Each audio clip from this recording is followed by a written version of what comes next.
સુરત મહાનગરપાલિકા પર્વત ગામ વચ્ચે આવેલા ગાર્ડનનો ગેટ 3 વર્ષના બાળક પર પડતા તેનું મોત નીપજ્યું હતું, જેને લઈ પરિવારજનો દ્વારા આક્ષેપો કરાયા હતા. સુરત શહેરના પર્વત ગામ વિસ્તારમાં આવેલ સુરત મહાનગરપાલિકાના ગાર્ડનનો ગેટ 3 વર્ષના બાળક પર પડતા મોત નીપજ્યું હતું. 3 વર્ષીય બાળક અન્ય બાળકો સાથે ગાર્ડન પાસે રમી રહ્યો હતો, ત્યારે જ અચાનક ગાર્ડનનો ગેટ બાળક પર પડતા ગંભીર ઇજાઓ પહોંચી હતી, જેથી તાત્કાલિક બાળકને સારવારથી હોસ્પિટલમાં લઈ જવાયો હતો. જો કે સારવાર મળે તે પહેલાં જ બાળકનું મોત નીપજ્યું હોય તબીબે બાળકને મૃત જાહેર કર્યો હતો, જેને લઈ સુરત મહાનગરપાલિકાની બેદરકારીના લીધે બાળકનું મોત થયું હોવાનો પરિવારજનોએ આક્ષેપ કર્યો હતો. જો કે હાલ સમગ્ર મામલે પોલીસે બાળકના મૃતદેહને પીએમઆરતે મોકલી કાર્યવાહી હાથ ધરી હતી. મારું નામ છે હિતેશ શંકરભાઈ મુંડેરા, બિલ સમાજ સુરક્ષા પ્રમુખ. શું બનાવ બન્યો હતો અને કઈ જગ્યા પર બનાવ્યો?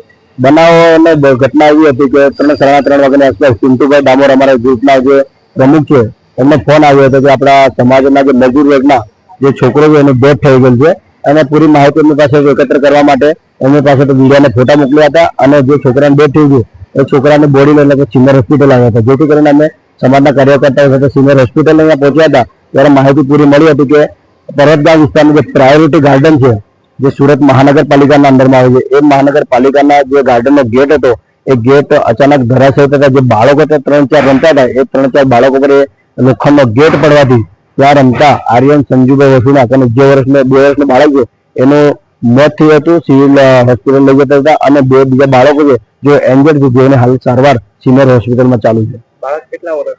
બાળક જે મરણ જનાર છે તે 2 વર્ષનું છે. બીજા 2 બાળકો છે એમની પણ 2.5-3 વર્ષ છે.